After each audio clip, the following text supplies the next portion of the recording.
Welcome. आज का हमारा टॉपिक ऑब्जर्वेशनल रिसर्च है, जो कि डिस्क्रिप्टिव रिसर्च की एक टाइप है। हम में से अक्सर लोग वॉचर्स हैं और हम रोज़ाना बिहेवियर को ऑब्ज़र्व करते हैं। लोगों का बिहेवियर, जैसा कि उनके जेस्चर्स, एक्सप्रेशंस और पोस्चर्स में बहुत ज़्यादा इन्फॉर्मेशन छुपी होती है।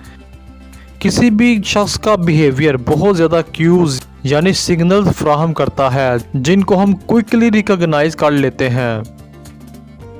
पॉल एकमैन के मुताबिक हमारे बहुत ज़्यादा एक्सप्रेशंस यूनिवर्सल सिग्नल्स हैं, यानी इन एक्सप्रेशंस को तमाम कल्चर्स में एक जैसा ही परसीव किया जाता है।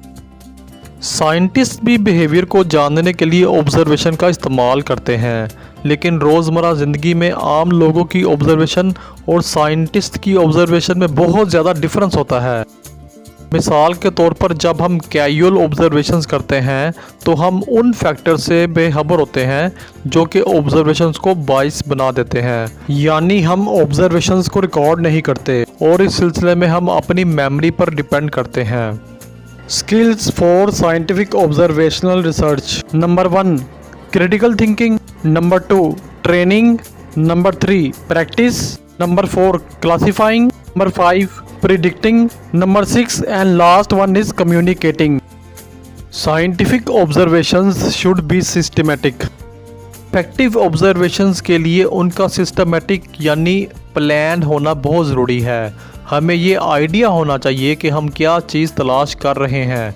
हमें ये पता होना चाहिए कि हम किस चीज़ को ऑब्ज़र्व कर रहे हैं, हम कब और कहाँ ऑब्ज़र्व करेंगे और किस तरीके से ऑब्ज़र्वेशन की जाएगी, और ये ऑब्ज़र्वेशन किस शक्ल में रिकॉर्ड की जाएगी, आया कि राइटिंग, ऑडियो या वीडियो की शक्ल में। Definition of scientific observational research: It is a research technique in which we observe participants and phenomena in their natural settings। यानी साइंटिफिक ऑब्जर्वेशनल रिसर्च एक ऐसी रिसर्च टेक्निक है जिसमें हम पार्टिसिपेंट्स और फिनोमिना का उनके नेचुरल सेटिंग में मुशाहदा करते हैं। Types of observational research: observational research की दो मेन टाइप्स हैं। Number 1 is observation without intervention, और इसको हम नेचुरलिस्टिक ऑब्जर्वेशन भी कहते हैं। Number 2 is observation with intervention. Observation with intervention की आगे 3 सब टाइप्स हैं, जिनमें number 1 participant observation, number 2 structured observation और नंबर 3 फील्ड एक्सपेरिमेंट्स शामिल हैं। तो आइए सबसे पहले हम ऑब्जर्वेशन विदाउट इंटरवेंशन यानी नेचुरलिस्टिक ऑब्जर्वेशन को डिस्कस करते हैं। Definition: observations of behavior in real world settings with no effort made to manipulate or control the situation।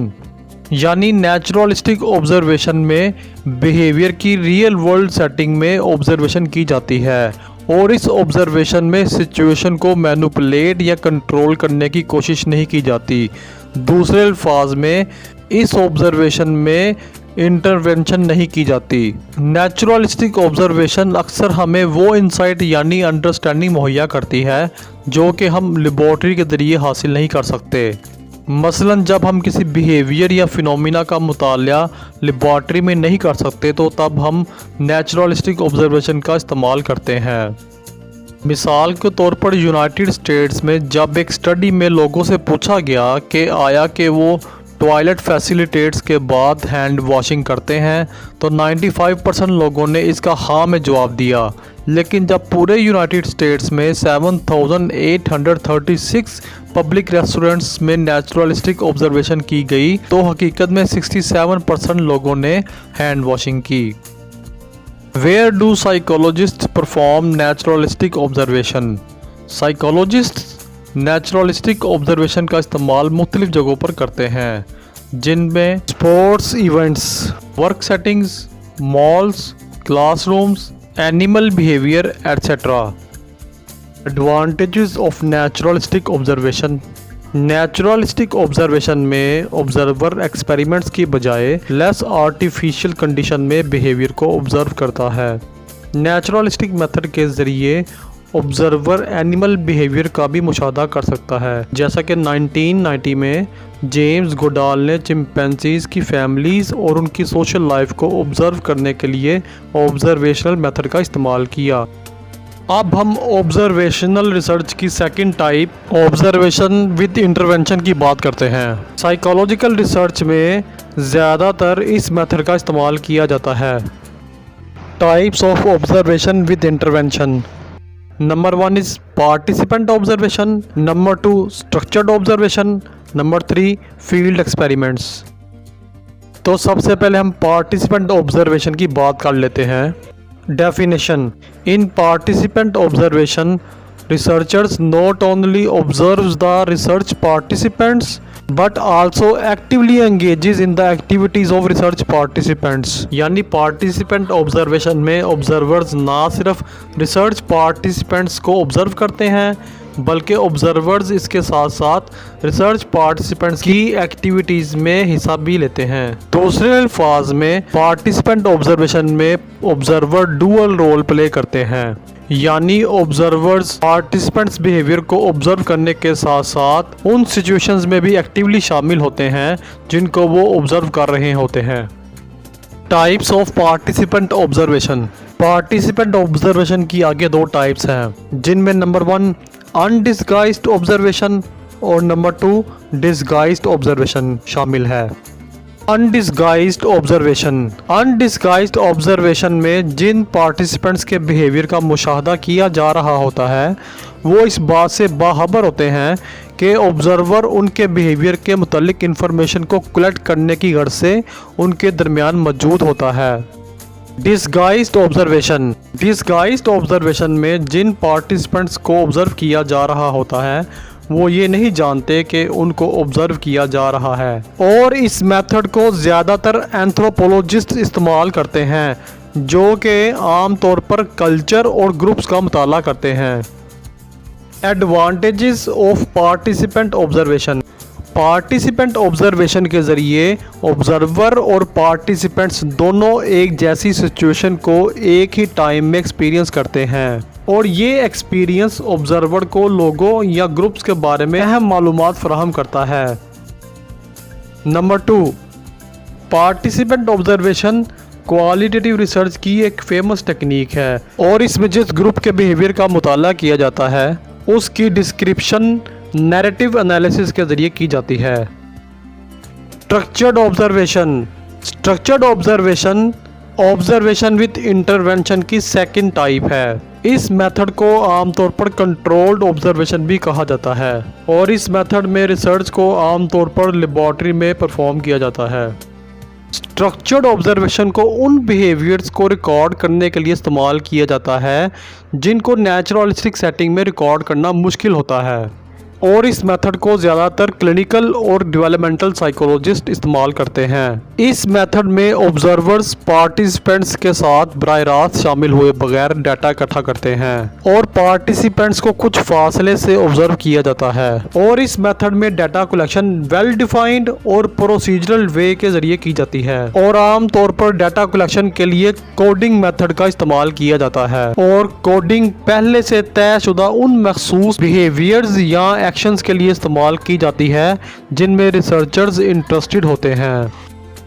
मिसाल के तौर पर एक डेवलपमेंटल साइकोलॉजिस्ट टोडलर्स के हेल्पिंग बिहेवियर में इंटरेस्टेड है, और इस सिलसिले में साइकोलॉजिस्ट स्ट्रक्चर्ड ऑब्जर्वेशन को इस्तेमाल करता है ताकि कोडिंग मेथड को डेवलप किया जा सके। लिहाजा साइकोलॉजिस्ट सबसे पहले टोडलर्स में उन बिहेवियर्स या एक्शंस को हेल्पिंग बिहेवियर के तौर पर क्वालिफाई करता है, जैसा कि एक बच्चे का ज़मीन पर गिरे हुए दूसरे बच्चे को उठाने में मदद करना, टॉयज़ और स्नैक्स को एक दूसरे के साथ शेयर करना, और एक दूसरे के लिए गुमी हुई चीज़ों को तलाश करना। और जब कभी रिसर्चर इन बिहेवियर्स में से किसी एक बिहेवियर को ऑब्जर्व करता है तो वो उस बिहेवियर को नोट कर लेता है, दूसरे अल्फाज में वो उस बिहेवियर को कोड देता है। लिहाजा इस तरीके से स्ट्रक्चर्ड ऑब्जर्वेशन में बिहेवियर की कोडिंग की जाती है। Field experiments. Field experiments observation with intervention की थर्ड और लास्ट टाइप है। और ये ऑब्जर्वेशंस की वाहिद टाइप है जिसमें सबसे ज़्यादा इंटरवेंशन यानी मुदाखलत की जाती है। यानी फील्ड एक्सपेरिमेंट्स में रिसर्चर्स दूसरे मेथड की निस्बत ज़्यादा कंट्रोल का इस्तेमाल करते हैं। एक फील्ड एक्सपेरिमेंट में रिसर्चर्स आम तौर पर दो या दो से ज़्यादा कंडीशंस को क्रिएट करने के लिए एक इंडिपेंडेंट वेरिएबल को मैनिपुलेट करते हैं और इस तरह रिसर्चर्स इंडिपेंडेंट वेरिएबल का बिहेवियर पर इफ़ेक्ट को मेजर करते हैं। फील्ड एक्सपेरिमेंट्स को आम तौर पर सोशल साइकोलॉजी में इस्तेमाल किया जाता है। मिसाल के तौर पर इंडिविजुअल्स का वेटिंग लाइन को कट कर देना ताकि लाइन में मौजूद लोगों के रिएक्शंस का मुताला किया जा सके। Primary goal of observational research, क्योंकि ऑब्जर्वेशनल रिसर्च डिस्क्रिप्टिव रिसर्च की एक कैटेगरी है, लिहाजा ऑब्जर्वेशनल मेथड का बुनियादी मकसद बिहेवियर को डिस्क्राइब करना होता है। दूसरे अल्फाज में ऑब्जर्वेशनल मेथड बिहेवियर को बयान करती है और जैसा कि साइकोलॉजी के गोल्स में हमने देखा कि जब तक हम बिहेवियर को डिस्क्राइब नहीं कर लेते तब तक हम उस बिहेवियर को एक्सप्लेन, प्रिडिक्ट और कंट्रोल नहीं कर सकते। यानी बिहेवियर को डिस्क्राइब किए बगैर हम उस बिहेवियर की कॉजेज़ को मालूम नहीं कर सकते और इस तरह ना ही हम उस बिहेवियर की प्रिडिक्शन यानी पेशन गोई और ना ही उस बिहेवियर को कंट्रोल कर सकते हैं। ऑब्जर्वेशनल रिसर्च इंडिविजुअल्स के बारे में इन डेप्थ इंफॉर्मेशन मुहैया करती है, चाहे वो ऑब्जर्वेशन नेचुरल इन्वायरमेंट में की गई हो या किसी मखसूस सेटिंग में की गई हो। लिहाजा ऑब्जर्वेशनल रिसर्च का प्राइमरी गोल डिस्क्रिप्टिव इंफॉर्मेशन में इजाफा करना होता है। Disadvantages of observational research. Number 1, lack of control. Observational research में रिसर्चर्स आउटसाइड वेरिएबल्स को कंट्रोल नहीं कर सकते। Number 2, it is a very time consuming method. Observational research एक टाइम कंज्यूमिंग मेथड है और इसमें ज़्यादातर चांसेस ये होते हैं कि वक्त गुजरने के साथ साथ ऑब्जर्वर और पार्टिसिपेंट का रिसर्च में इंटरेस्ट कम हो जाता है। Number 3, it is a very expensive method. Number 4, personal बाइस। रिसर्चर्स की पर्सनल बाइस ऑब्जर्वेशन को बहुत ज़्यादा तरीक़ों से बाइस बनाती है और ये चीज़ वैलिड जनरलाइजेशन के लिए इश्यूज पैदा करती है।